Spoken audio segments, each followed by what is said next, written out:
ഈവന്മാർക്ക് രണ്ടുപേരും കുറച്ച് കുറുമ്പ് കൂടുതലാ, നമുക്കതൊന്ന് ശരിയാക്കണ്ടേ? ട്രീസ മിഴിയെ നോക്കി ചോദിച്ചു. ആ വേനം, പക്ഷെ എനിക്കെന്താ ലാഭം? മിഴി കൈകെട്ടിന്ന് ചോദിച്ചു. മോൾക്ക് ചോദിക്കുന്ന ട്രീസ കൊച്ച് വാങ്ങിച്ചു തരും കേട്ടല്ലോ. ട്രീസ നന്ദനയും ഡെന്നിയെ നോക്കി പറഞ്ഞു. ഓക്കെ, സമ്മതിച്ചു. മിഴി കരാറൊപ്പിട്ടു. ഓഹ് തൊലഞ്ഞു. ഒരു മിഠായി കിട്ടിയ സ്വന്തം തന്തയെ ഒറ്റ കൊടുക്കുന്നവളാ ലോട്ടറിയെല്ലാം അടിച്ചേക്കുന്നത്.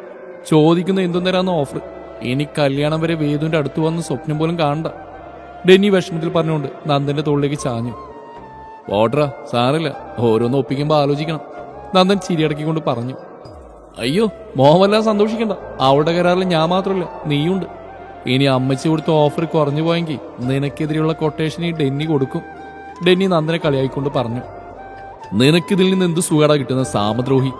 നന്ദൻ അവനെ കൈ പിടിച്ച് തിരിച്ചുകൊണ്ട് ചോദിച്ചു. അങ്ങനെ നീ മാത്രമേ ചുളിവിൽ ഉമ്മ വെക്കണ്ട. ഡെന്നി അവന്റെ കഴുത്തിലൂടെ കൈയിട്ട് അമർത്തിക്കൊണ്ട് പറഞ്ഞു. രണ്ടും കൂടി പിന്നെയും തുടങ്ങിയോ? ഞാൻ വടിയെടുക്കണോ? ട്രീസ തറപ്പിച്ച് നോക്കി. വേണ്ട, ഞങ്ങൾ നന്നായി. രണ്ടുപേരും ഡീസന്റായി ഇരുന്നു. ഇങ്ങനെ പറയാണ്ട് നല്ല കൊടിക്ക് ടീസ കൊച്ച്, അപ്പം നന്നാവും രണ്ടുപേരും. മിഴി ഡെന്നിയെയും നന്ദനെയും നോക്കിക്കൊണ്ട് പറഞ്ഞു. ഡേയ് കുരുട്ടെ, നിനക്കുള്ള പരിപ്പോടയും ചായയും ഞാൻ തരാം കേട്ടോ. ഡെന്നി മിഴിയെ നോക്കി പല്ലടിച്ച്. മിഴി അവന് നേരെ കൊഞ്ഞനം കാണിച്ച് ഡെന്നിയുടെയും ലച്ചുവിനെയും നടുക്കായി കയറിയിരുന്നു. പപ്പച്ചി ഈടായിട്ട് തന്നെ തീരെ ബഹുമാനമില്ല, ഉണ്ടാക്കാൻ പറ്റുമെന്ന് ഞാൻ നോക്കട്ടെ, മിഴി ഗൗരവത്തിൽ പറഞ്ഞു. ആടി, സ്വന്തം തന്നയുടെ നെഞ്ച തന്നെ കയറി നീ. നിന്നെ ഞാൻ ഇനി ബഹുമാനിക്കാത്ത കുറം കൂടെ ഉള്ളൂ. ഡെന്നി അവളെ കൂർപ്പിച്ച് നോക്കിക്കൊണ്ട് പറഞ്ഞു. നോക്കി പേടിപ്പിക്കാൻ നോക്കണ്ട, ഞാൻ അങ്ങനെയൊന്നും പേടിച്ചില്ല, മിഴി കൈകെട്ടി സോഫയിൽ ചാരിയിരുന്നോണ്ട് പറഞ്ഞു. നിന്നെ കോക്കാച്ചി കിട്ടുകൊടുക്കും, നോയിക്കോ, നന്ദൻ അവിടെ ഇരുന്ന് വിളിച്ചു പറഞ്ഞു.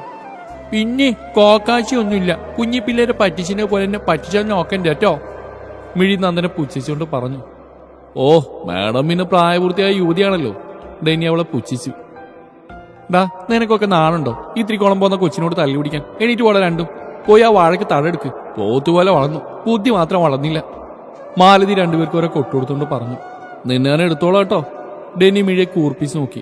മാലതി തല്ലിയുടെ ഒഴിഞ്ഞ് പുറത്തേക്ക് നടന്നു. ഞാനും. നന്ദനെ അവളൊന്ന് ഇരുത്തി നോക്കിയിട്ട് പുറത്തേക്ക് നടന്നു. ഇവന്മാരുടെ ഒരു കാര്യം, ബാലൻ ചിരിയോടെ പറഞ്ഞു. എല്ലാവരും ചിരിയോടെ അവർ പോകുന്നു നോക്കിയിരുന്നു. പഴയ സന്തോഷമെല്ലാം തിരികെ വന്ന പോലെ എല്ലാവർക്കും തോന്നി. അപ്പോഴും പ്രിയപ്പെട്ടവരുടെ നഷ്ടം ഒരു വിടവായി അവിടെ തുടർന്നു. താടിക്ക് കൈയും കൊടുത്ത് ഉമ്മറത്തെ പടിയിലിരിക്കുകയാണ് മിഴി. അവൾക്കരികിലേക്ക് എല്ലാവരും വന്നു. എന്താണ് അപ്പൂപ്പന്റെ മിഴിക്കോച്ചിനൊരു സങ്കടം? പ്രഭാകരൻ അവൾക്കരികിലേക്ക് ഇരുന്നുകൊണ്ട് പറഞ്ഞു. എനിക്ക് ബോരടിച്ചിരുന്നു, കളിച്ചാൻ ആരുമില്ല, മിഴി സങ്കടത്തോടെ പറഞ്ഞു. ആണോ? അപ്പൊ ഇനി എന്ത് ചെയ്യും? ബാലൻ അവളിരിക്കുന്ന പോലെ ഇരുന്നോട് ചോദിച്ചു. പാപ്പയും നന്ദച്ചനും എന്റെ കൂടെ കളിച്ചാൻ വന്നേന്. നിങ്ങൾക്ക് വേണ്ടിയാ ആ അവരോട് വഴക്കിട്ടത്, അതുകൊണ്ട് മര്യാദ കളിച്ചാൻ വന്നെന്റെ കൂടെ, മിഴി അവരെ നോക്കി പറഞ്ഞു. ആഹാ, ഭീഷണിയാണോ? ട്രീസ ചോദിച്ചു.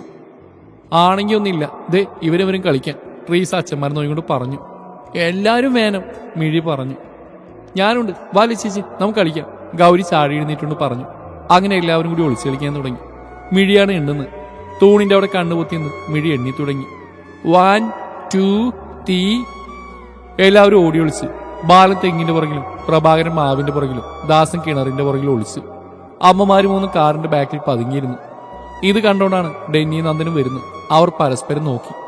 അപ്പോഴാണ് ലച്ചുവും ഗൗരിയും പിന്നാമ്പുറത്തേക്ക് ഓടുന്നവർ കണ്ടത്. രണ്ടുപേരുടെയും മുഖത്ത് ഒരു കള്ള ചിരി വിടർന്നു.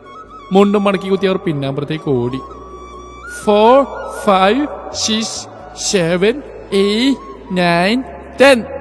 മിഴി കണ്ണു തുറന്ന് ചുറ്റും നോക്കി. ബേബേറ്റിനെ കണ്ടി ഷാറ്റ്. മാവിന്റെ പുറകിൽ നിന്ന് പ്രഭാകരൻ വിളിച്ചുകൊണ്ട് വന്നു. സ്വന്തമായി പിടിക്കപ്പെട്ടാൽ പിന്നെ മറ്റുള്ളവർ കാണിച്ചു കൊടുക്കുന്ന നമുക്കൊരു ഹരാണല്ലോ. പ്രഭേട്ടൻ നൈസായിട്ട് എല്ലാവരും ഒറ്റയ്ക്ക് കൊടുത്തു. ഇനി കണ്ടുപിടിക്കാൻ ലച്ചുവും ഗൗരിയും മാത്രം. ഈ പിള്ളേരിത് എവിടെ പോയി? മായ ചുറ്റും നോക്കിക്കൊണ്ട് പറഞ്ഞു.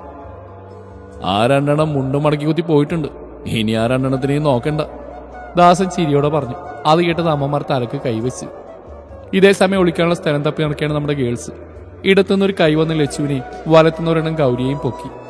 ലച്ചു നേരെ ലാൻഡായത് കുളക്കടവിലും ഗൗരി കൊച്ച് പറന്നിറങ്ങിയത് വിറകുപുരയിലും. ഡെന്നിക്ക് കുളക്കടവിൽ ആരോ കൈവശം കൊടുത്തിട്ടുണ്ട്. കുളപ്പുരയുടെ വാതിലടച്ച് കൂട്ടിയിട്ട് അവൻ ലച്ചുവിന്റെ നേരെ മുണ്ടും മടക്കി കുത്തി മീശയും പിരിച്ച് ഡെന്നി നടന്നെടുത്തു. ലച്ചു ഒരു ചിരിയോടെ പുറകിലേക്ക് അടിവെച്ച്. എന്താണ് ഇച്ചായന്റെ വേദ കൊച്ചിന്റെ ചിരിയൊക്കെ? അവൻ അവൾക്ക് ഇരുവശവും കൈകൾ വെച്ചുകൊണ്ട് ചോദിച്ചു. എന്താണ് മോന്റെ മുഖത്തൊരു കള്ളലക്ഷണം? അമ്മച്ചി പറഞ്ഞ ഓർമ്മയുണ്ടല്ലോ. അവൾ അവനെ നെഞ്ചിൽ കൈവച്ച് തടഞ്ഞു നിർത്തിക്കൊണ്ട് ചോദിച്ചു. ഓർമ്മയില്ല, എന്തേ ഓർമ്മിച്ച് തരുന്നുണ്ടോ? അവൻ അവളിലേക്ക് മുഖടുപ്പിച്ചുകൊണ്ട് ചോദിച്ചു. തൽക്കാലം ഓർപ്പിച്ചു തരാൻ ഉദ്ദേശമല്ല, മോൻ മാറിയിട്ട് എന്റെ മോളോട് ഞങ്ങൾ അന്വേഷിച്ച് നടക്കുന്നുണ്ടാവും. ലച്ചു അവനെ നെഞ്ചിൽ നിന്ന് കൈയെടുക്കാതെ പറഞ്ഞു. നീ അവളുടെ കാര്യം മിണ്ടരുത്, എന്റെ കൈ കിട്ടട, കാണിച്ച് കൊടുക്കുന്നുണ്ട് ഞാൻ. ഡെന്നി ഒരു ചിരിയോടെ പറഞ്ഞു. ലച്ചു അത് കേട്ട് ചിരിച്ചു. ഒരു നിമിഷം പോലും പാഴാക്കാതെ ഡെന്നി ആ പുഞ്ചിരി അവളിൽ നിന്നും കട്ടെടുത്തു. ഒട്ടും വേദനിപ്പിക്കാത്ത ഒരു ദീർഘ ചുംബനത്തിലേക്ക് അത് വഴിമാറി. നന്ദൻ ഗൗരിയെയും കൊണ്ട് കയറിയത് വിറകുപുരയിലേക്കായിരുന്നു. അവിടെയുള്ള മരത്തിന്റെ വാതിൽ ചാരിയടച്ച് അവൻ ഗൗരിക്ക് നേരെ നടന്നെടുത്തു. എന്താണ് വാദിയുടെ മുഖത്തൊരു കള്ളലക്ഷണം? ഗൗരി അവൻ ഇരുത്തിയവൻ കൊണ്ട് ചോദിച്ചു. അത് ഞാനിപ്പോ ഒരു കള്ളത്തനം ചെയ്യാൻ പോവാ, അതിനു മുമ്പായിട്ട് മുഖത്തെ എക്സ്പ്രഷൻ ഇട്ടതാ. നന്ദൻ മീശ വിരിച്ചൊരു കള്ളശ്ശേരിയോടെ പറഞ്ഞു. എന്ത് കള്ളത്തരം? ഗൗരി സംശയത്തോടെ ചോദിച്ചു. പറഞ്ഞെങ്ങനെയാ കള്ളത്തരാവുന്നു? പറയാതെ ചെയ്ത് കാണിക്കാം.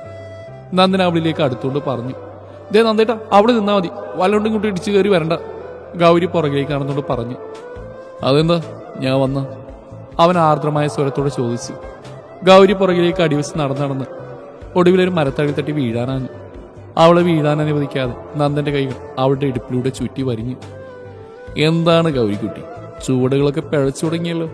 അവൻ മുഖത്തേക്ക് വീണ് അവളുടെ മുടികൾ ഒതുക്കി വെച്ചുകൊണ്ട് മേളിലെ കാതിലായി പറഞ്ഞു. എങ്ങനെ പിഴക്കാണ്ടിരിക്കും? ഇത്രയും നാൾ റൊമാൻസിന്റെ ABCD അറിയില്ലെന്ന് പറഞ്ഞ് ഞാൻ പുച്ഛിച്ച ആളിപ്പോ എന്നെ ഞെട്ടിച്ചോണ്ടിരിക്കല്ലേ? സത്യം പറയും, നിങ്ങളുടെ ഉള്ളിൽ ഇത്രയും വലിയൊരു പ്രേമരോഗി ഉറങ്ങിക്കിടക്കുന്നുണ്ടായിരുന്നോ? ഗൗരി അവന്റെ കൈകൾ ഇടുപ്പിൽ നിന്ന് നടത്തി മാറ്റാൻ ശ്രമിച്ചുകൊണ്ട് പറഞ്ഞു.